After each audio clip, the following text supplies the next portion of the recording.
The 2026 NBA schedule just dropped, and today we are ranking all of the best matchups. Plus, we're predicting every playoff team after learning their entire schedule. But to make sure you don't miss an episode, click that subscribe button. Let's get it. Welcome back to another edition of the Hampton Show. Joel, how are we feeling today? I'm feeling great. I'm looking forward to getting to these NBA standings, the playoff predictions for the East and West. I have some surprising predictions. Today we are breaking down the 2025-2026 NBA schedule. But first, before we get into playoff predictions as well, let's start with a brand new game called Fill in the Blank, where I say an NBA-related phrase and Joel completes that sentence. First one up is the first NBA star to be traded next season will be blank. Joel, what is your answer? Giannis. Interesting. I'm going to go Domantas Sabonis on it. I think back in March, The Athletic had reported something about Sabonis, not having clarity on his future in Sacramento. I think that it's only a matter of time before he or the organization go into another direction. So looking forward to that.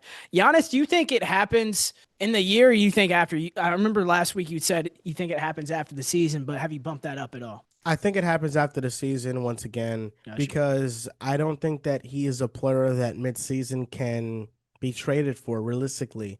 I think back at other midseason trades. The one that comes to mind instantly is when the Knicks traded for Carmelo Anthony.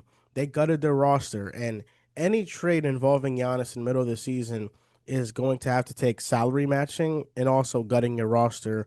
And I don't think that that is a good way to contend, at least for that year. I think it has to be in the offseason where a team has a plan. They have months to build around Giannis and whatever foundation they want alongside him. And that's why I think that he'll be traded in the offseason, if anything. 100% agree. The second fill in the blank is the worst team in the NBA next season will be blank. The Utah Jazz. Interesting. Tell me why. They're not good. That's a simple explanation. They just don't have a direction. The Wizards, I can see what they're doing.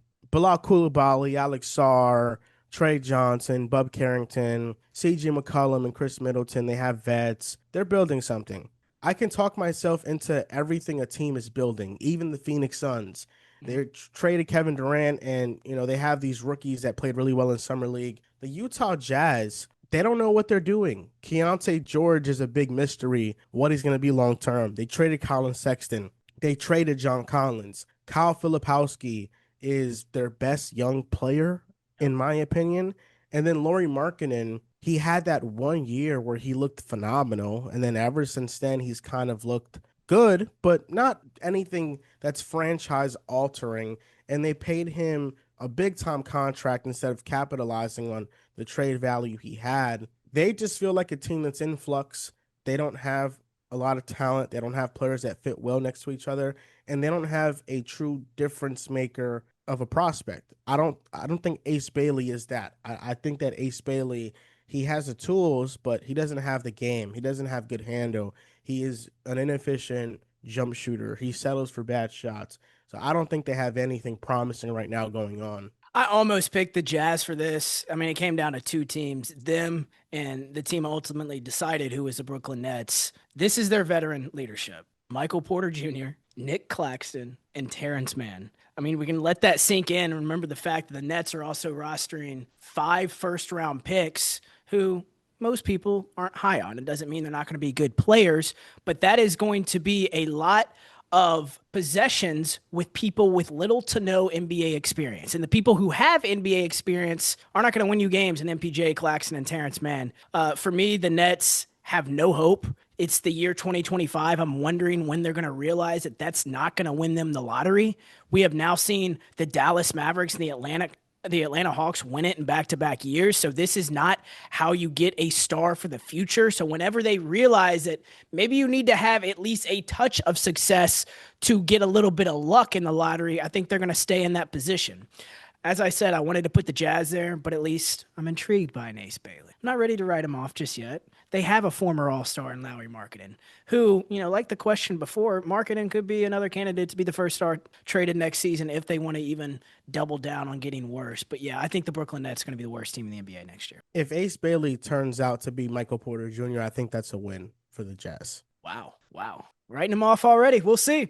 The most watched NBA game on this year's schedule will be blank. For me, I just put some form of Warriors Lakers, whether that's the opening night matchup or elsewhere on the schedule. Do you have a certain matchup in mind? Lakers Rockets, Kevin Durant versus LeBron James. Also throwing Luka Doncic in there. Mm-hmm. I think it's the box office stars. Those are the ones that are going to attract the most viewership to an individual game. Second to last one on here is about my beloved Ja Morant.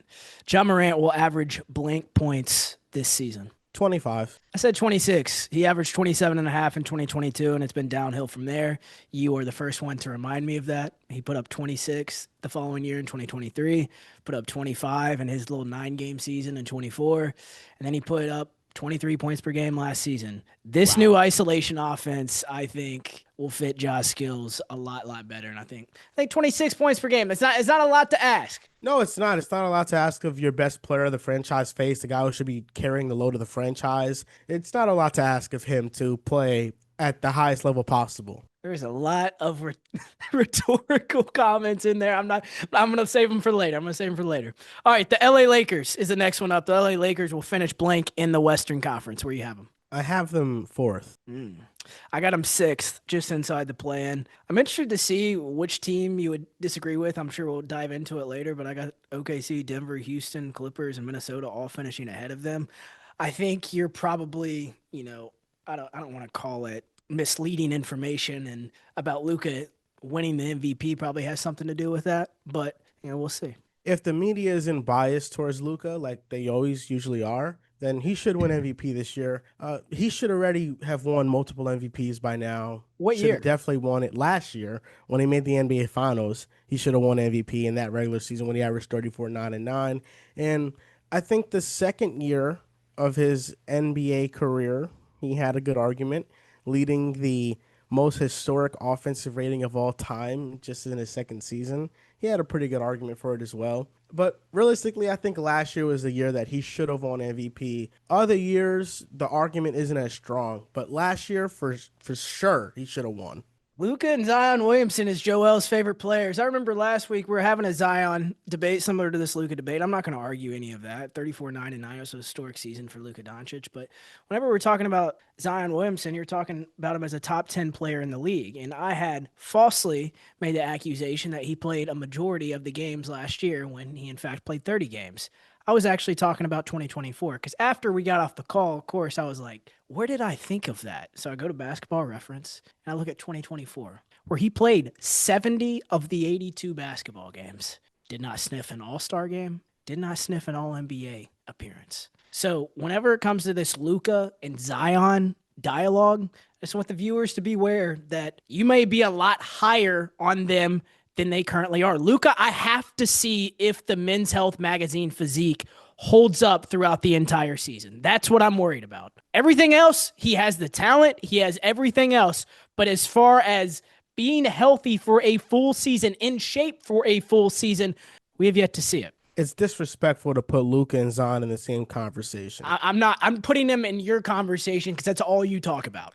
Zion Williamson, when he is healthy, he's a top 15 player in the world. I'll stand on that. He was and he wasn't. Doncic, the disrespect, you need to see how he holds up in the men's magazine. Last time I checked, even with the physique that he had with the Lakers, he averaged 30 in the playoffs. He was an MVP candidate when he was healthy. He finished third in MVP voting the year before. He just led his team to the NBA Finals. There is no what if with Luka. Luka he is greatness. He is an elite level player. I don't need to see nothing. I don't care about all the publicity around his physique, his body, how it looks.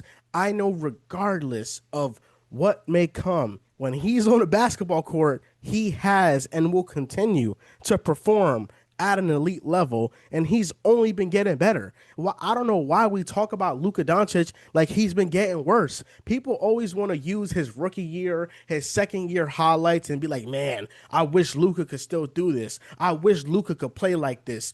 He's better now. He has only gotten better. He's only gotten better. This isn't a player who's declined like Ja Morant. No, Luka has only gotten better. That one hurt.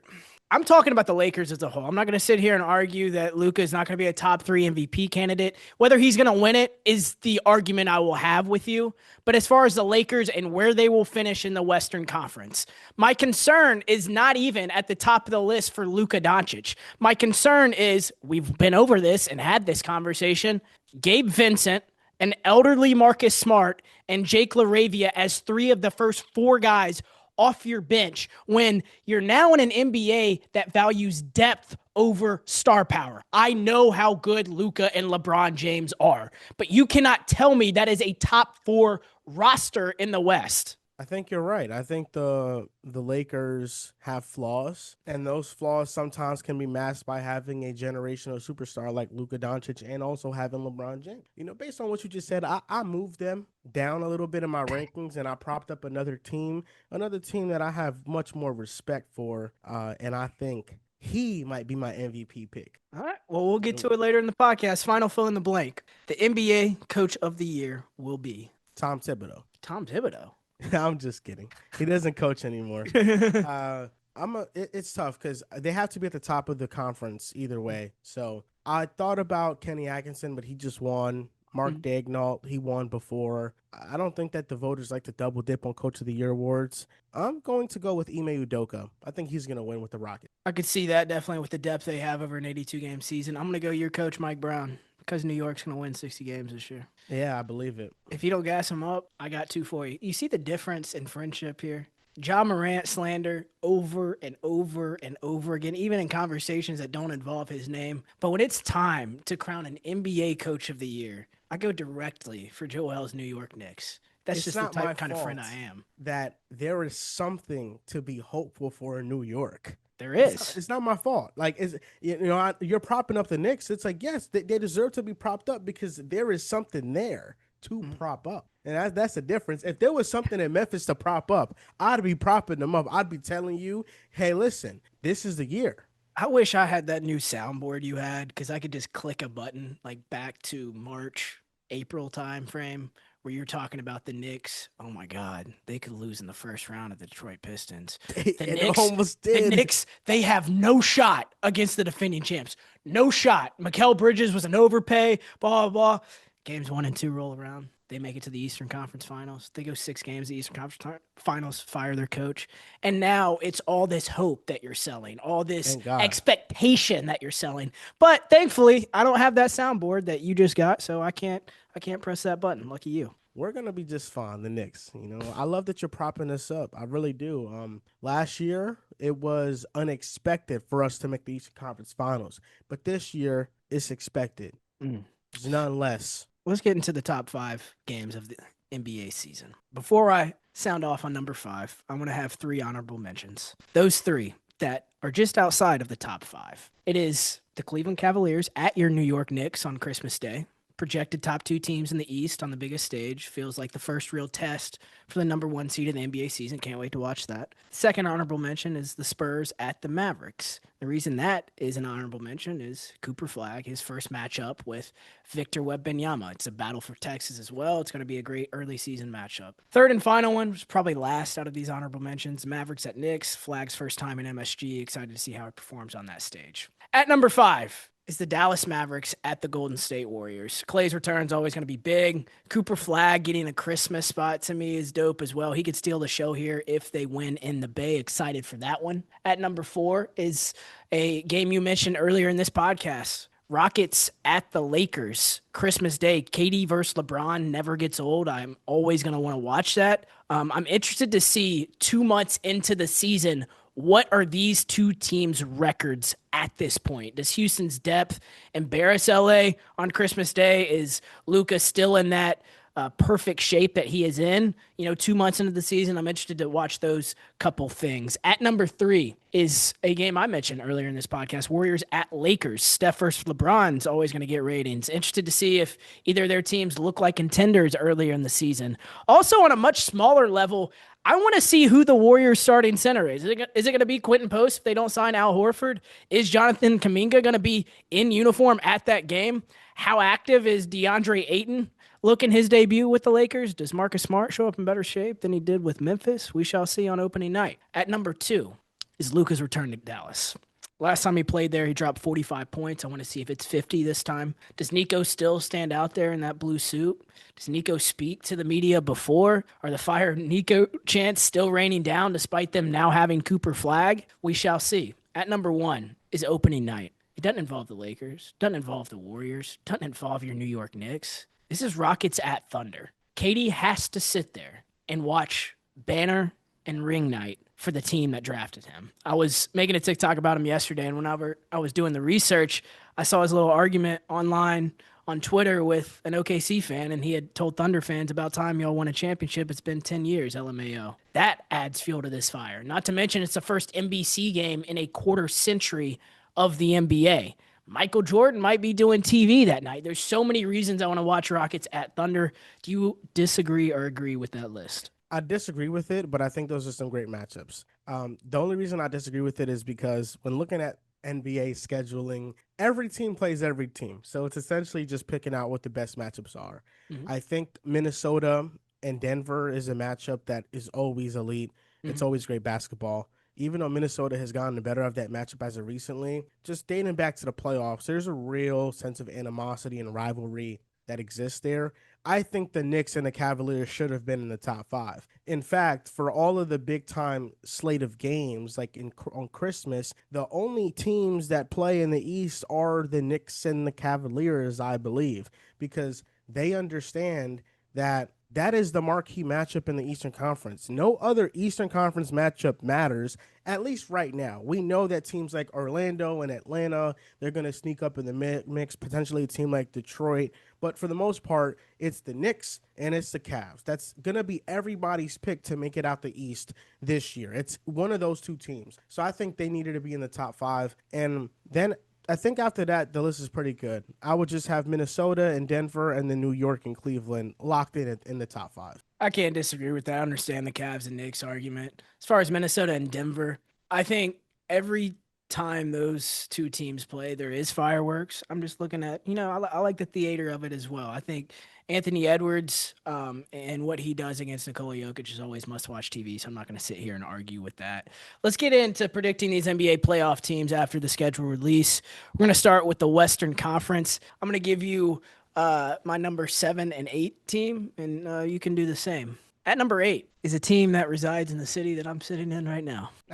It's the Memphis Grizzlies. Ja Morant's first healthy offseason in 3 years. That is what this summer was. Jaren Jackson got injured way early in the offseason, but he's expected to miss little to no time. Not to mention that I've been hearing that he is off his scooter, off the crutches. He's in a walking boot. He just flew out to LA to meet with Kevin Garnett and watch 2 hours of film with him. That's a really good sign, especially after signing the contract he did. He's not satisfied. He's not getting the check and relaxing. Kentavious Caldwell-Pope adds some much-needed championship pedigree and locker room leadership in there. Ty Jerome will be another top 3 candidate for 6th man of the year. I can't wait to watch what he does. Jalen Wells should take a second-year leap. Excited to see what he does with a bigger role now that Desmond Bane is not there. They add a lottery pick in Cedric Howard. Who knows what he is, but they don't need him to start right away. Scottie Pippen now has a full season of playing a meaningful role on a competitive basketball team. Excited to see what he has. I think as far as the honorable mentions that did not make this list, you have Dallas, which we debated about last week, San Antonio, and Portland as the first 3 out. At number 7, I have the Golden State Warriors, and it's the only reason I have them that low is they have still yet to sign a center, and Jonathan Kuminga is not signed either. How do you feel about 7 and 8, and what teams do you have there? 7 and 8 is similar for me outside of one of the picks that you had there. I think you can guess which one it is.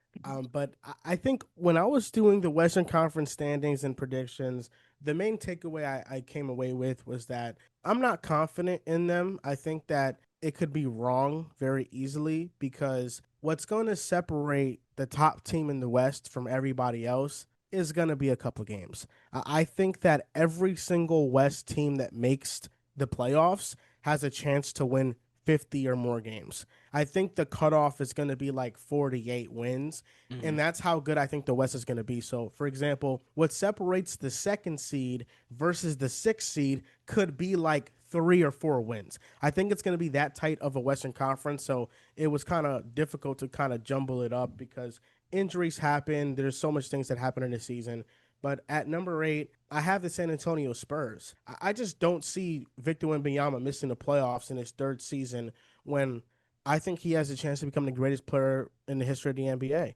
LeBron James in his third season made the NBA playoffs with the Cleveland Cavaliers. Michael Jordan in his third season made the NBA playoffs with the Chicago Bulls. Luka Doncic in his third season made the playoffs with the Dallas Mavericks. You look at every GOAT level player in their third season, they are making the playoffs, if not winning the playoff series, and already getting MVP votes. And I think Victor Wembanyama this upcoming season is going to cruise to a defensive player of the year. I think he's going to be a top 5 MVP candidate. And I think him having a co-star like De'Aaron Fox is going to help a lot. I like the direction the Spurs are going in, and I know the roster is still flawed, but I think Victor Wembanyama's greatness can propel them in a very stacked West, and they can make the playoffs this year. So I have the Spurs at 8, and then I have the Warriors at 7 because I just don't trust their age and their health. They have Steph Curry, Jimmy Butler, and Draymond as the 3 best players on their team.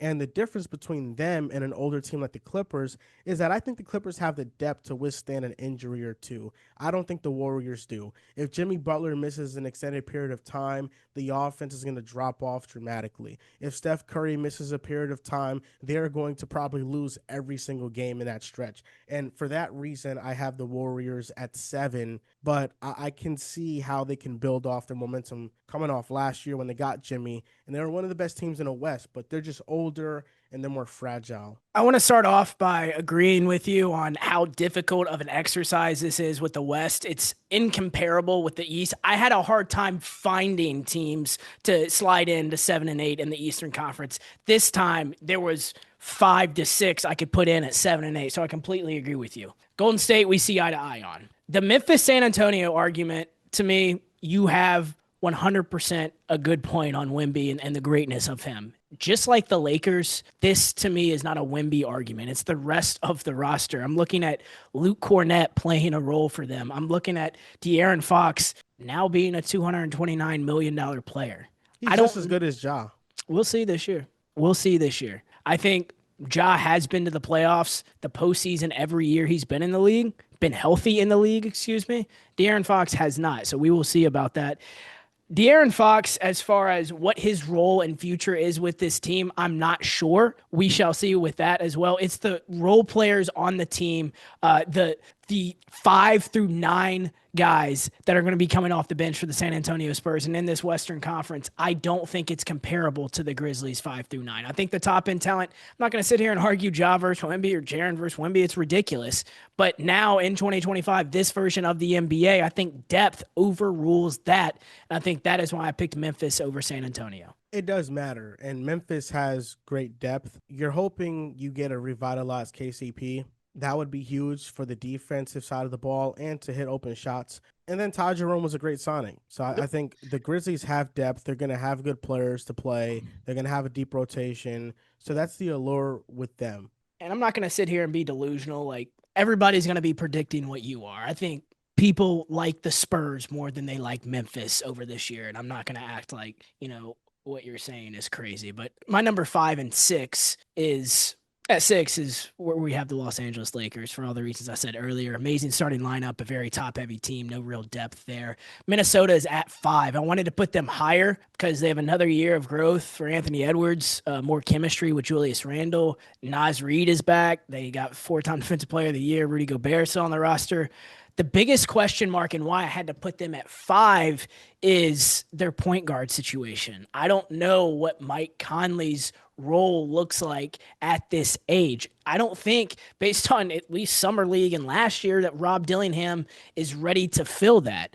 I would have loved to seen Tyus Jones back there where he's originally from. He went to high school in Minnesota. I think that signing would have did a tremendous favor for Anthony Edwards this season. But because of the point guard question, I have them at 5. At 6 and 5, I have the two LA teams, and I think that at six, I'm going to lean with the Lakers being here. I think the difference between them and the Clippers is with the Clippers, I get the sense that they're all bought in. I get the sense that they all have one goal. They all are trying to work together to achieve that. And with the Lakers, I get a sense of detachment. I think Luka is going to come into the best shape of his life, probably. Even if he doesn't, I think he's still going to be an MVP level player. But what is LeBron up to? When I've seen these things that LeBron has been doing, posting pictures in the Cavaliers facility, then the Clippers facility, all the talk that's been made about his player option and whether or not he wants to be in LA.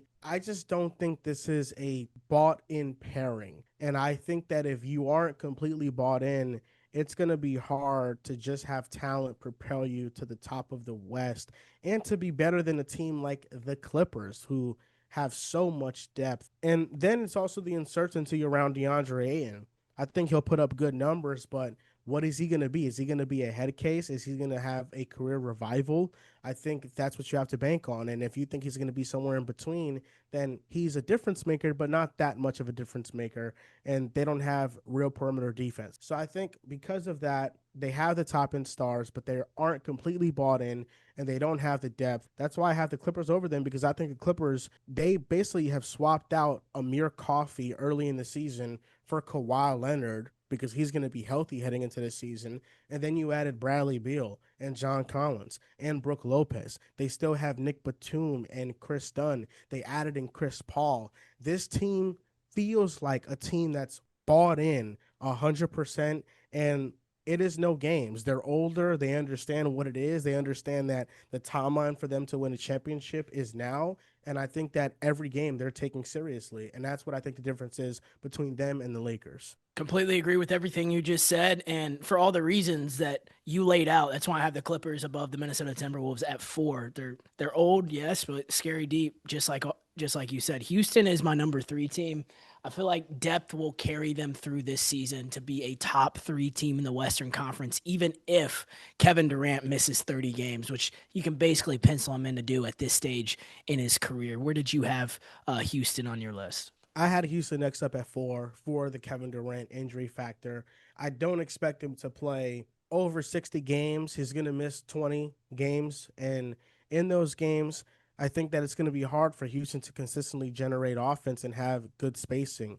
We're talking about a lineup out there with no KD, with Fred Van Vliet, Amen Thompson, Dorian Finney-Smith, Jabari Smith, and Alperen Şengün. Now, the spacing isn't the worst. Fred can shoot, DFS can shoot, Jabari can shoot, but they aren't snipers. They're more so like 36% 3 point shooters. They aren't like 40% 3 point shooters. And we have to see if a man takes a leap in his jump shot. But the injury factor with KD is why I have them at 4, and I have Minnesota at 3. I think Minnesota, when they figured it out and they gelled chemistry wise, they were borderline unbeatable. I mean, Julius Randle, when he gelled with that team, when he got hurt and then he came back, that team was one of the 5 best teams in the NBA offensive rating wise. They were a top 10 defense, and I still think they have great depth. They brought back Nas Reed. Terrence Shannon Jr. now takes over for Nickeil Alexander-Walker, and I think he has more offensive firepower. The point guard position is the position that worries you the most, but I think Rob Dillingham, even if he doesn't get meaningful playing time, I think you have an option with Terrence Shannon Jr. out there to have another ball handler with Anthony Edwards. And I think Jalen Clark also is going to make an impact, and they still have Dante DiVincenzo. So this is one of the deepest teams in the West, and I think that Anthony Edwards has been getting better every year. He's added an elite 3 point jump shot to his game. The next step is either getting that rim finishing back to an elite level or getting that mid-range shooting to a good level, because he shot 36% on those this past season. And I think that this could be the year that Anthony Edwards wins MVP. Everybody's winning MVP this year. I know Luka, you Wemby, and yes, all 3. I know you prefaced that, there may be a 2 or 3 win difference between 3 and 8, but let me just make sure I'm hearing you right. Minnesota, a team who finished 6th in the Western Conference last year. 49 wins. Yes, 49 wins. Loses Nickeil Alexander-Walker, who got paid by the Atlanta Hawks and is a big reason why a lot of people are higher on the Atlanta Hawks. You lose him. You have an aging point guard who almost was unplayable last postseason, and God knows what that's going to be this regular season. So you have a point guard question mark. You lost a rotational guy from last year, and you jump from sixth to third in an arguably even better West. How does that work? Because last year Julius Randle missed time due to injury, and so did Dante DiVincenzo, and that's why. I think I Okay. expect them to be healthier this year, and that's why I have them third in the West. I think in the West, the seeding all comes down to health. If Minnesota was healthy all year long, then they would have been one of the three best teams in the West because the year before, Minnesota was the third seed in the West, and they traded Cat for Randall and Dante. And I think that trade actually made them better. Mhm. And they finished sixth in the West. So I think a lot of it just comes to health and attrition. And I like the rookie they got in Joan Behringer. If he plays any meaningful minutes at center, he's a defensive monster, and he's going to be somebody that can anchor those non-Gobert minutes. Minnesota is going to be really good. We shall see. I understand what you're saying as far as Anthony Edwards getting better, and the minute difference is going to be in between these seeds, but hopefully they can stay healthy. I think Anthony Edwards being your star player and the fact that he's as durable as he has been, I think is definitely a good sign. At number two, this was actually way tougher than I thought it was going to be. I didn't want to put this team at number two, but I had to because if I didn't, it would have been crazy. I got the Denver Nuggets. To me, this is the biggest threat to Oklahoma City, and it's not even close between any of the other teams we've talked about. Last year, the Nuggets took them to game seven. And in that game seven, we know their rotation: Nikola Jokic, Murray, Christian Brown, Michael Porter Jr., who was unable to lift his arm due to a shoulder injury, Aaron Gordon on a severe hamstring strain. And off the bench, the minute leaders were Russell Westbrook and Peyton Watson. That's the team that took OKC to 7 games last year. This year, that rotation will likely be the same three: Jokic, Murray, Brown, a healthy Cam Johnson, a healthy Aaron Gordon. Off the bench, their probable minutes leaders there will be Jonas Valanciunas, Tim Hardaway Jr., and Bruce Brown. Jonas Valanciunas and Tim Hardaway Jr. and Bruce Brown over Russell Westbrook and Peyton Watson. And oh yeah, you add in a healthy Cam Johnson into that starting rotation. That's not a threat to me. That's a team that can flat out beat OKC, and I'm praying they meet again in the playoffs. I think two is easily the Denver Nuggets. I don't have Don't do any that. doubt in my mind OKC is going to be the first seed again.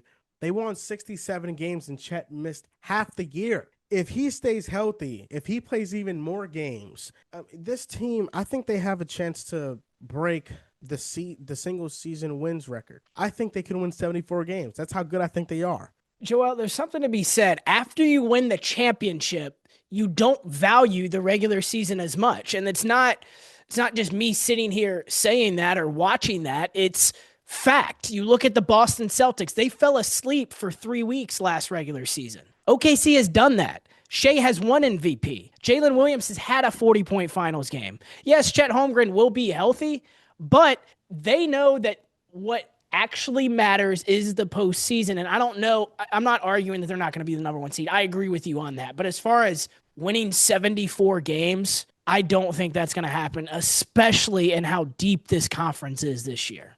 We've never seen a team this young win a championship. It's never happened. I've never seen it in my lifetime. You've never seen it in your lifetime. Maybe somebody watching this that's 80 years old saw it in the 70s with Bill Walton and the Blazers, but it hasn't happened in modern history, in recent memory. And there is something to be said for these players having a sense of selfishness in a way where Jalen Williams was an all defensive player. He was an all NBA player, and he averaged what, 21 points per game. There is a reason to believe he can up to 24, 25 a night if he really wanted to. There's a reason to believe Chet, when totally healthy and offensive skill set is on full display, could be 18-11 with 2 or 3 blocks. Shea's not just going to stop playing at an MVP level. We're talking about an MVP and his supporting cast that is J-Dub and Chet, the two co-stars, getting exponentially better,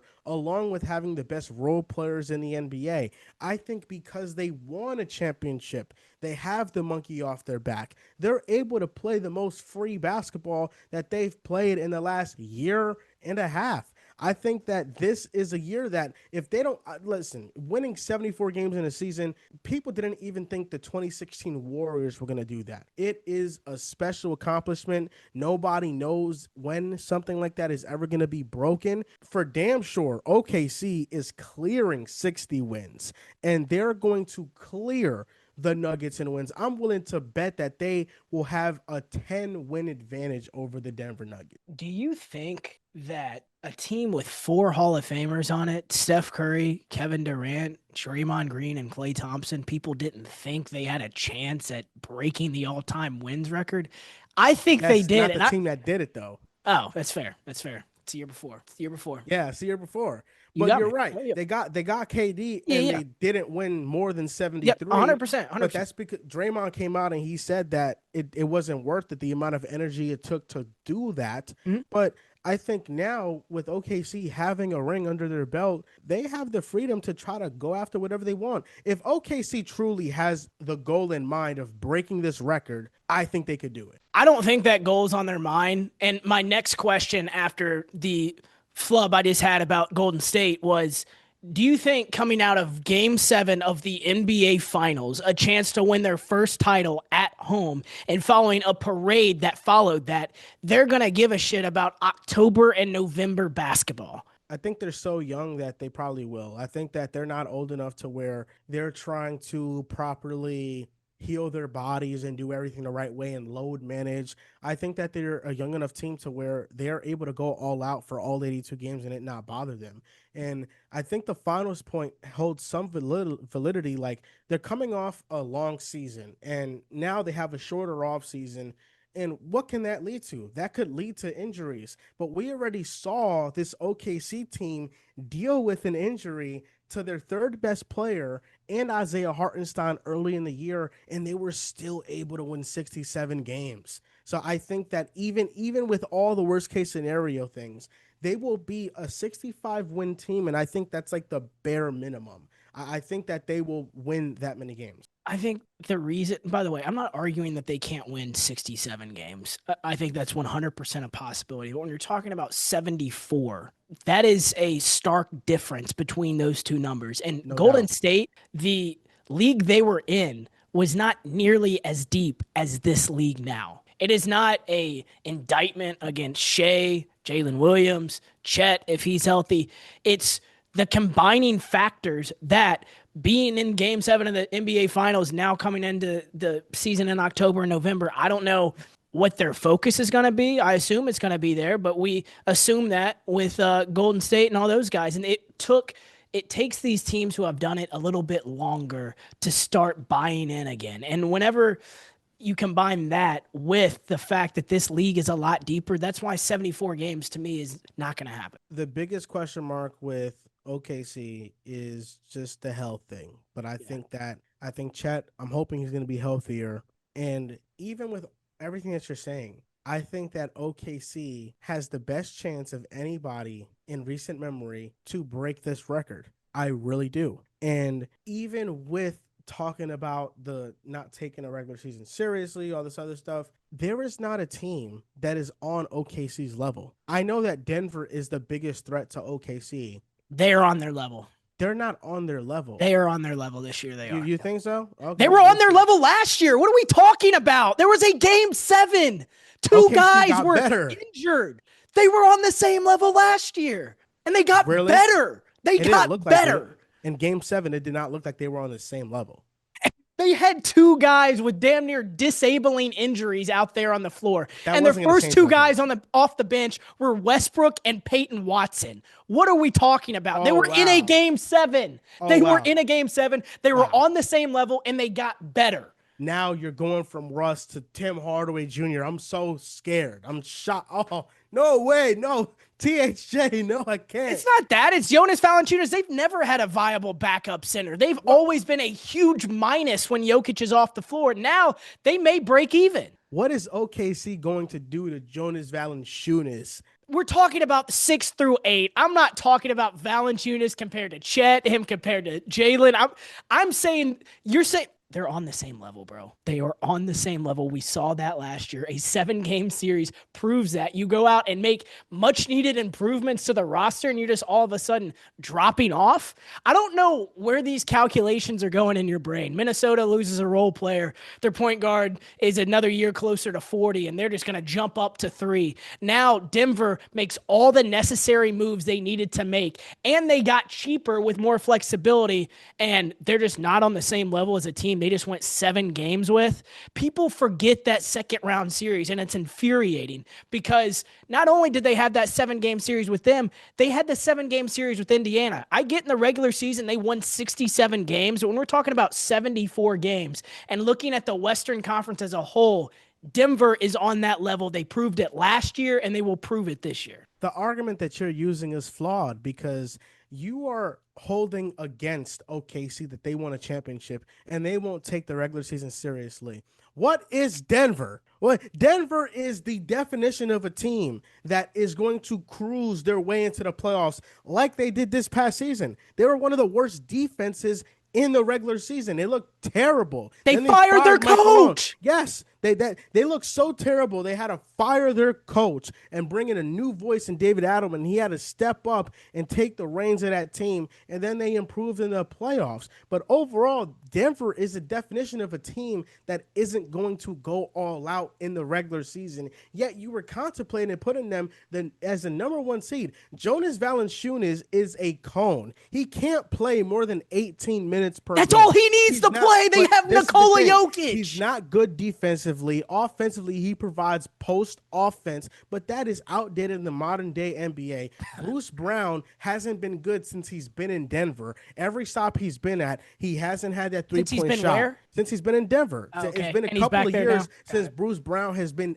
Russell Westbrook, I think, is better than Bruce Brown. Russell Westbrook last year is better than Bruce Brown. Yes, he is. And then Tim Hardaway Jr., just talk to every single Dallas Mavericks fan that had to sit through some Tim Hardaway Jr. minutes in the playoffs. He's inconsistent. Can I talk to Detroit fans too? You could talk to them. He was hot and cold in the playoffs. He didn't play one of the playoffs. And then we're talking about Cam Johnson, and I love Cam Johnson. I feel like when you go from MPJ to Cam Johnson, the biggest return value in that is the contract, the pay decrease you're going from MPJ to Cam Johnson. But is Cam Johnson a way better player than MPJ? No, he's not. MPJ shoots the ball better. He rebounds the ball better. I think when he's locked in his size, he's able to defend better. And Cam Johnson has injury concerns. He is not the most durable player. So people are looking at the Nuggets with this half glass full. Everything's going to go right. And maybe it does. But there is some real uncertainty with them as well. And I'm not willing to say, yeah, Jonas Valanciunas. That's why. No way.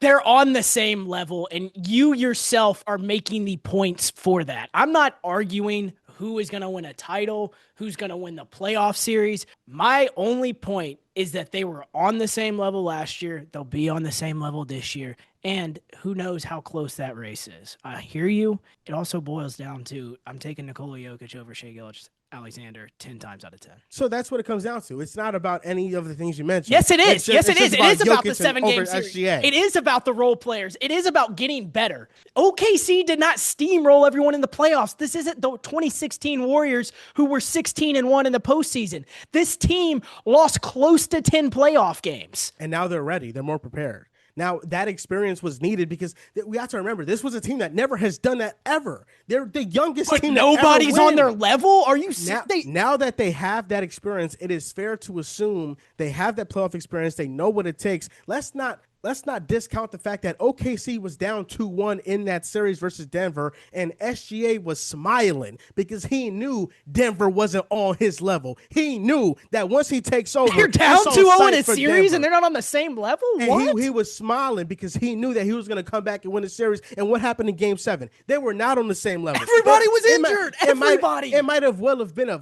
a sweep because that Game 7 loss was so embarrassing that it might have been a sweep, that series. They were not only down 2-0, they were down 3-2, and then Aaron Gordon happened. You best believe the next time that OKC plays Denver in the playoffs, if they do, it's going to be a quick series. Wrap it up quickly. It's going to be quick. It's going to be quick. we'll, we'll It's wrap not up the they're not the same young pups. They've evolved. They're big dogs now. They're we'll not pups. on that note, we'll wrap up the Western Conference. Let's go into the Eastern Conference, where there'll probably be a lot less dialogue about. My 8 and 7 are teams that I had a hard time putting at 8 and 7. At number 8, I had the Boston Celtics. The only reason is Jaylen Brown is just flat out better than most of the stars on the bottom dwellers of the East. At number 7, I had the Indiana Pacers. I think Nembhard, T.J. McConnell, and Ben Mathurin are enough to keep you afloat in the weakest conference in all of sports. But other than that, that's who I have at 7 and 8. The only honorable mention I have is Philly if they are healthy. I don't trust Philly to be healthy. I don't have them making the playoffs once again. I think this is a disaster waiting to happen. I think Paul George is the worst contract in the league, and he dropped off last year. And I can't trust Joel Embiid's health. So I think that the Sixers are going to be a disaster this year. Again, number 8, I have the Indiana Pacers. I just think that they have too much depth still, and Pascal Siakam is a star capable of leading you to a playoff berth, because when the Raptors lost Kawhi Leonard, the Raptors were the 2nd seed the very next year. So Pascal Siakam is able to raise his game to a different level. And even with the Miles Turner loss, I think that they'll be fine. Number 7, the Miami Heat. They are a locked-in playoff team almost every year. What? They still have Tyler Hero, an all-star. They have Bam Adebayo, and they traded for Norman Powell. And Norman Powell, a 20-point-per-game scorer, is going to give this team some needed offensive juice that they needed last year. And you still have Andrew Wiggins, an awesome defender. Davion Mitchell has flashed with Miami. Khalil Ware should improve. So I have the Heat at 7. And yeah, I have the Sixers missing the playoffs, and I have the Boston Celtics missing the playoffs. The Celtics aren't sniffing the playoffs. They're not getting in. No way. Yeah, the Joel Embiid Sixers take completely agree with. You said Paul George has the worst contract in the NBA. Joel Embiid probably has the second, so we see eye to eye on that. But this Miami Heat versus Boston Celtic argument is not something I was expecting to come on this podcast and have to do. The Miami Heat had a losing record last season. You add Norman Powell to that roster where I don't know where Andrew Wiggins fits in this. They've been trying to trade him for months on end. He's a 3. Tyler Hero's going to be the point guard. Tyler Hero as a point guard with Bam Adebayo, to me, I would rather have Derek White and Jaylen Brown. Bam Adebayo, we can tiptoe around it, but what is true is he took a minor step back last year. Would you rather have Tyler Hero, Norman Powell, Bam Adebayo, and Andrew Wiggins? I don't think Wiggins is going to be on the roster. Well, he is. So right now we have to assume he is on the roster. Derek White, Jaylen Brown, Peyton Pritchard, and Anthony Simons. We'll see what happens with Simons. I mean, this He's is coming off the bench apparently. This is an unfinished conversation, but I think Boston and the culture they have and the guys that they have re-signed, they still have guys with experience. Miami, I haven't seen them do shit since Jimmy Butler has left. And when you talk about the back end of the season, they went on I think a double-digit losing streak after he left. Tyler Hero, yes, was an all-star, but I don't see him running point guard at some highly efficient role either. He ran point guard last year. He was an all-star. And what did it amount to? A losing record.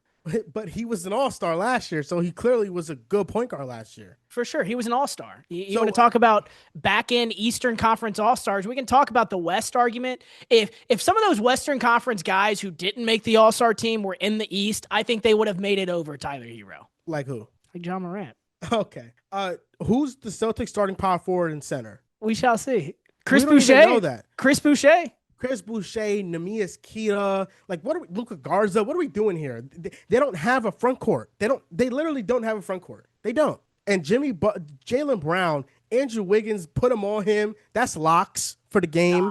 Stop. Tyler Hero was better than Payne Pritchard or Anthony Simons, and he's a better player than Derek White too. One guy's a $300 million player and the other isn't. That's what it comes down to. Okay, because, he got paid. Sure, I get it. But no, I think the Miami Heat last year, they didn't play well with Jimmy Butler, but I also think that for the majority of the season, Jimmy Butler dragged that team down. Terrible energy for the year. I think the losing happened after he left. So how does that compute? But he was also playing, and he just wasn't trying. He just was. He clearly the body language was non-existent. He looked like he didn't want to be there, which he didn't want to be there. But no. I think that with the full off season, team's ass.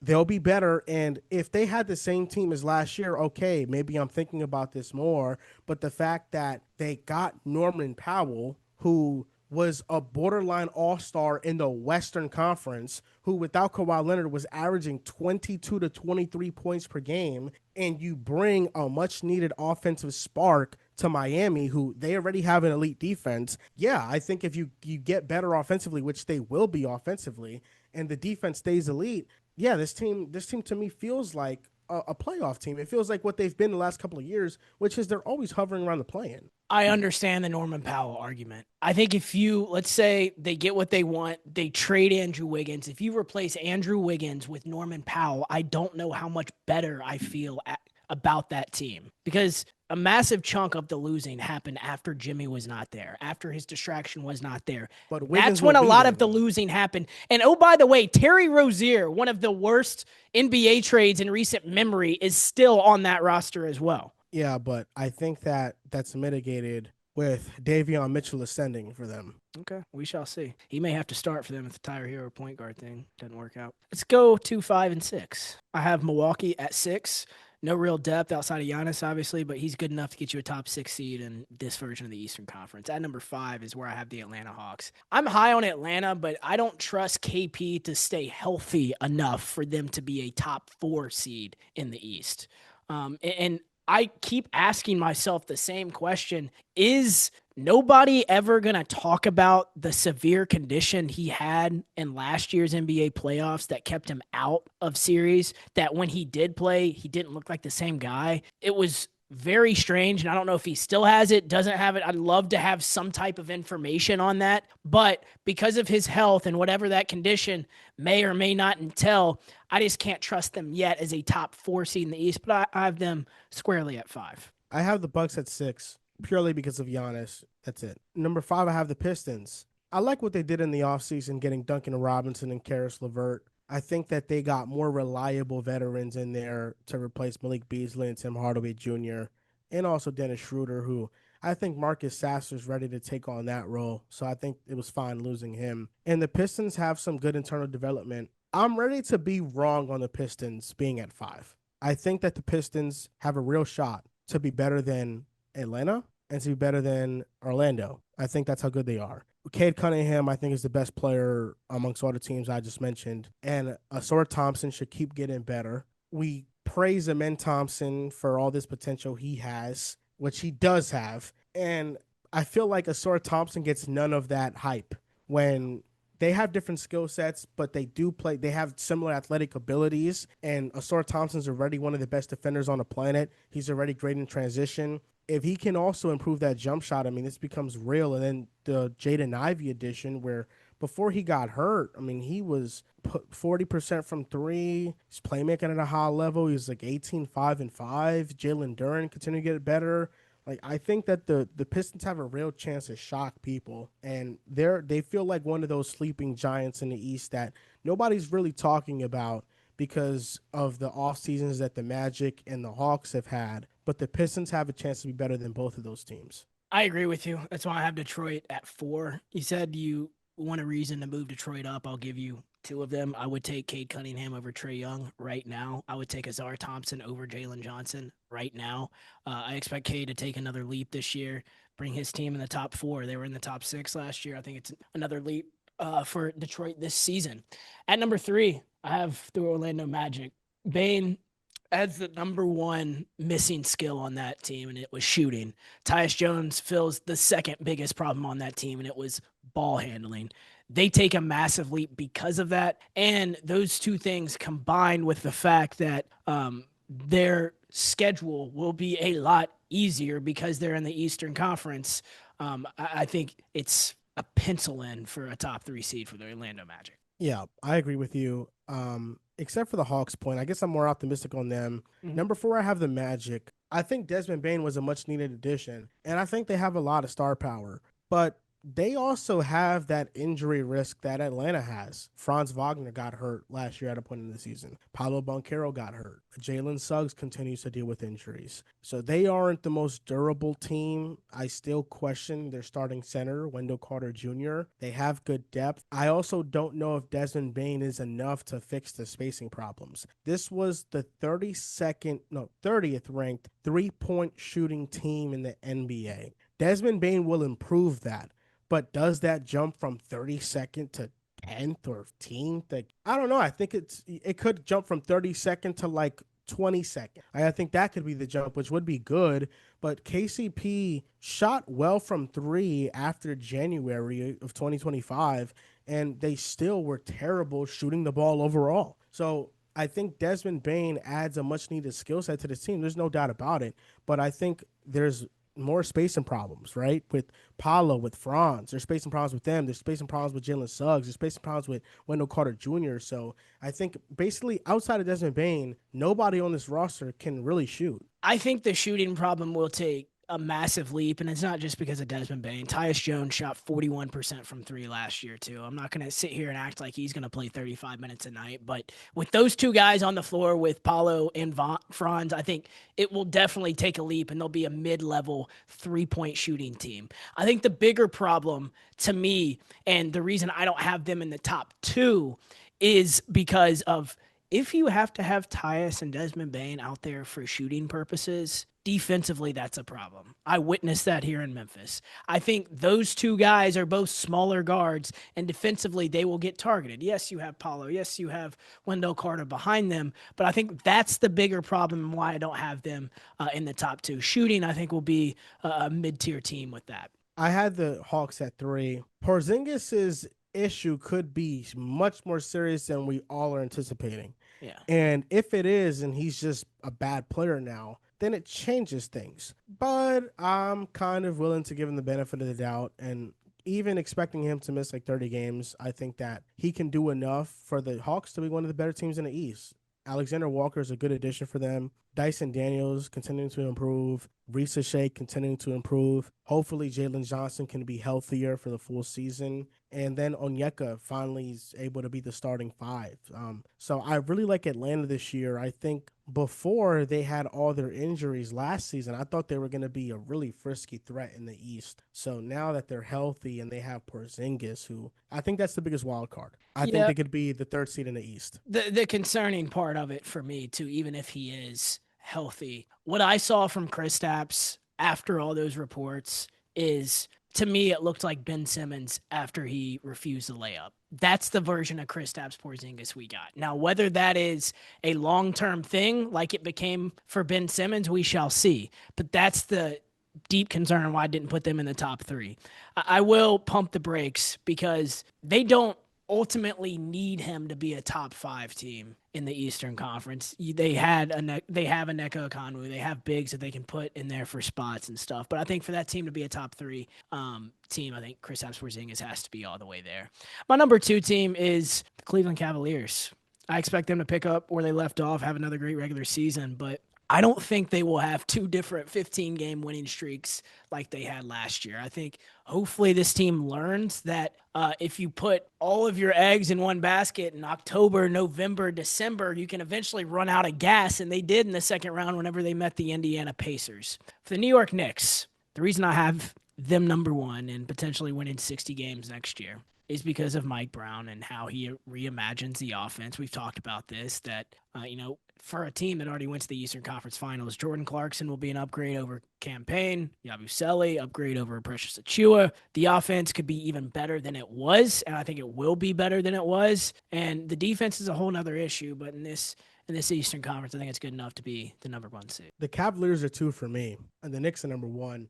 This is the first time in my life where I feel like the Knicks are going to be number 1 in the Eastern Conference. It's never happened before where we've been number 1 in the East. It's never happened. Closest was 2012, 2013, and we weren't number 1. And we got eliminated by the Pacers in the second round. But I like the Knicks a lot this year. I think the depth that we added was needed. And I think Mike Brown's going to play our depth. And I do like the offense that he's going to bring to the team. So I'm excited overall for this year. I think you should be. I'm excited that you are finally seeing the light whenever it comes to the Knicks, because I think as it started, that second round series was like the peak of Knicks fandom watching, and then Eastern Conference Finals were just so toxic in a way that I cannot imagine for any other fan base. It's like it somehow all turned into a failure because of what happened against the Pacers. That's not true, and hopefully the Knicks are starting to look up and agree with you as well. But Joel, that's all we got. Western Conference, Eastern Conference playoff predictions after the schedule dropped. Can't wait for its conversations to come. We're in the dog days of the off season, but we will keep the content coming. Joel, appreciate you